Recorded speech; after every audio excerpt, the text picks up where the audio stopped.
Assalomu alaykum. Yaxshimisizlar? Tanjoninglar sog'mi? Sog' salomat yuribsizlarmi? Boringlarga shukr, eson bo'linglar. Bugun chet eldan kirib kelgan bizga gullar to'g'risida bilgan ma'lumotlarimni o'rtoqlashmoqchiman. Bularga anteriumlar, azaliyalar hamda kameliyalar, spatifilumlar. Bular barchasi o'ta issiqqa yo'q, ya'ni 25 gradusgacha bo'lgan issiqlikni ko'taradigan gullar toifasiga kiradi. O'zbekiston ob-havosida, iqlimida quruq havo bo'lganligi uchun bular nam havoni yoqtiradi hamda bularni qo'yiladigan joyi yorug', lekin quyosh nuri tushmaydigan joy bo'lsa juda ham yaxshi bo'ladi. Hamda bular tezda o'sha sprey qilib turilish, ya'ni suv sepib turilishi bularga juda ham yaxshi bo'ladi. Tagini mana hamisha nam ushlaymiz, o'ta quritib yubormaymiz hamda bulutlik qilib sprey qilishimiz bularga juda ham yoqadi. Anteriumlarda faqat barglariga sprey qilamiz.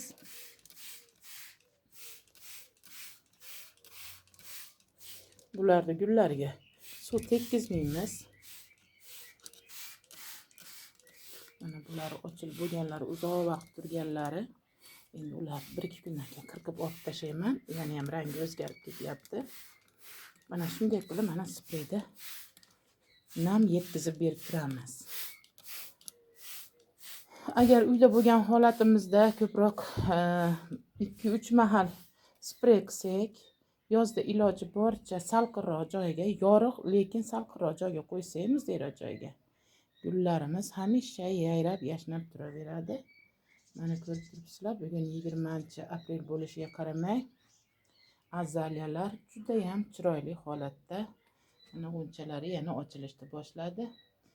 Yaqinda bularga limonli kislotani suvda eritib, aralashtirib quyib qo'ygandim. To'riflarini keslik qilish maqsadida iloji boricha mana kun isishiga yaqin bularga albatta suv sepib qo'yaman. Barglariga yangi barglar chiqargan bunisi, ham g'unchalari ham mana ochilaman deb turibdi. Bular birin-ketin mana ochilyapti, katta bo'lib. Ertalab bu yerdan kuchli bo'lmagan quyosh nuri taraladi. Soat 10 gacha. Undan keyin bu yerdan quyosh nuri tushmaydi. Yorug'lik yetarlicha bo'ladi. Shuning uchun shu burchakni bular uchun joy qildim. Undan keyin mana o'zimizning fikusda kichikroqlardan qo'ydim. Bular ham spreyni yaxshi ko'radi. Suvimizda xlor ko'pligi uchun barglariga xlor turib qolyapti. Yana bir artib qo'ysa yaxshi bo'lardi. Mana bunlardan keyin o'rtacha holatda mana spatifilumni bo'lganlarim juda ham yaxshi holatda turibdi. Mana bitta ikkitasi mana eng kichkinalarini ham qo'yganman. Biroz urinib qolgan shunisi, lekin xudo xolasa bular ham barg chiqaradi. Mana spatifilumlarni qolgan bo'lganlarimdan kattaroqlari mana bu yerda. Kuchli quyosh tushmaydi, o'ta issiq ham bo'lmaydi. Bu yerda havo temperaturasi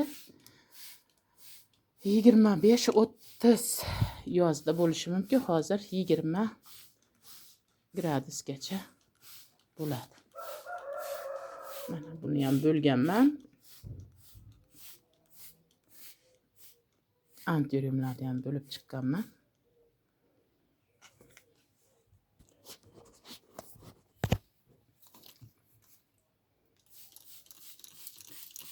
Bittasini bo'ldim, bittasini bo'lganim anteriumda. Anteriumda kichkinasi emas. bo'yi balantidan mana sortovoyi. Mana bunday holatda mana bo'yi 60-70 cm chiqadi.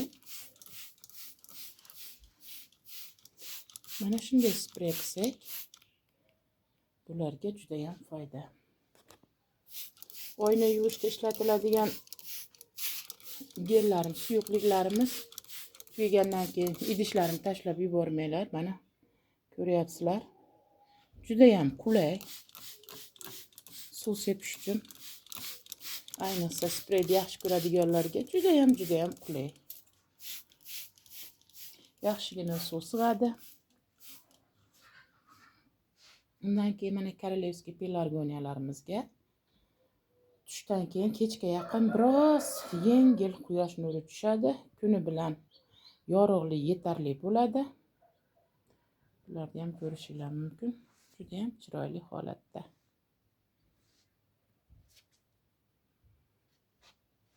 Yorug'lik, biroz quyosh tushadigan joyda siklamellar. Siklamellarni ham yaxshilab ochilib bo'lgandan keyin, xudo xolasa, ularni qanday tagidagi sholg'omini bo'lganini ko'rsatib beraman. Sholg'omga o'xshaydi, kartoshka deya olmayman, kartoshkaga o'xshamaydi, xuddi sholg'omga o'xshaydi. Shuni bo'lib qanday ko'paytirish mumkinligini ko'rsatib beraman. Hozircha gullari juda ham ko'p, g'unchalari ko'p.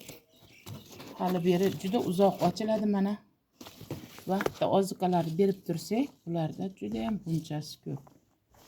Qurib qolmasligi uchun albatta tagidan sug'oramizda, barglarini namlab turamiz. Havoni o'ziga ham biroz mana shunday namlik qilib bersak ham bo'ladi. Mana shunday qilib. Mana shu holatda turibdi azaliyalarimizni. Mana g'unchalari qancha ochilib, yana ochilyapti, yana g'uncha chiqaryapti. G'unchalari ko'p hali. Xudo xolasa, hali uzoq vaqt bizni ko'nglimizni xursand qilib, ochilib yashnab turadi. Bularni mana bo'lganman. Bu ikkalasini bo'lganman. Hamda kisli torf, kokos o'sha nimasidan, torfidan, hamda perlit, biogomiz qo'shib ekkanman. Tuprog'i juda ham yengil. Mana hatto barglaridan ham mana shunday holatda cherenka qilib qo'yganman, qalamcha qilib qo'yganman. Bularda bo'lganimdagi maydalarini mana shu yerga mana shunday holatda qilib qo'yganman. Kichkinalar. Ba'zi barglari biroz urinib qolgan, chiqisi yo'q. Yangi barg chiqargandan keyin ularni qirqib tashlaymiz. Qayta yuvishimiz bularga zarar qilmaydi. Bular cho'milishni yaxshi ko'radigan gullar toifasidan. Antioriumlarni quyoshga qo'yib bo'lmaydi. 1-2 kun quyoshda turganda mana barglardan biroz, gullarning yaproqlaridan biroz chirishni boshlab qolgan. Ya'ni bular o'zi 20 kundan ortgan ochilganiga, shuning uchun endi asta-asta yangi mana gullari chiqib, chiroyli bo'lib, mana tagidagi yangi gullari chiqqanda ko'rishinglar mumkin mana. Sekin-sekin bulari rangi o'zgarib bormoqda. Bunisi ancha bo'lgan, shuning uchun ranglari ancha o'zgarib boryapti. Lekin barglari juda ham chiroyli holatda. Spreyni yoqtiradigan yana gullardan bu fikus. Juda ham yaxshi ko'radi. Odatda barglari silliq bo'lgan gullar spreyni yoqtiradi. Agar bargini yuqorisida kuchalari bo'lsa, ularga sprey qilib bo'lmaydi. Bunga ba'zi begonani turlarini kirgizishimiz mumkin, tukli turlarini. Ba'zi gullar agar bargini tepasida tuklari bo'lsa, bilingki, unga sprey yoqmaydi. Tol gullar lekin yuvilganni rosa yaxshi ko'radi. Bularga hatto vaqtim ham bo'lmaydi. Gullarim ko'pligidan.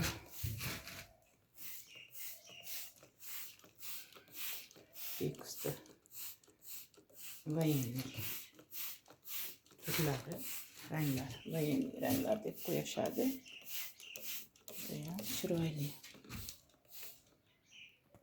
Agar sizda shu gullardan bo'lsa yoki shunga o'xshash chetdan kirib kelgan, mahalliy bo'lmagan gullar bo'lsa, bularni o'sha sharoitini 25-26 gradusdan o'tib ketmaydigan qilib yozda qilib bersanglar, bular barglarini ham to'kmaydi. O'z vaqtida ochilib, o'z vaqtida yayrab, yashnab, o'sib, ko'payaveradi. Agar biz iqlimimizda bee'tibor bo'lsanglar, namlik yetkazib bera olmasanglar, bular nobud bo'lib qoladi. Shuning uchun albatta bularga alohida e'tibor qaratinglar. E'tiborni ko'p talab qiladigan gullar toifasidan bular. Azaliyalar nihoyatda tagi nam turish kerak. Namlik yetarli bo'lishi kerak. Anteriumda quyoshga qo'yib bo'lmaydi. Barglari sprey qilib cho'miltirib turish kerak. Barglariga suv sepib turish kerak, namlik yetkazib. Bularni mana shu tuprog'ini kislik qilib, ya'ni limon yoki limonli kislota bilan suvni aralashtirib berib, o'sha tuprog'ini kislikroq qilib tursak, mana shunday yangi shoxlar chiqarib, qayta ochilaveradi. Mana ochilgan gulni ko'ringlar, juda ham chiroyli. Juda chiroyli. Menga like qo'yganlar qo'llaringlar dard ko'rmasin, tan joninglar sog' bo'lsin. Hammanglarning umringlarga, rizqinglarga Alloh baraka bersin. Omon bo'linglar.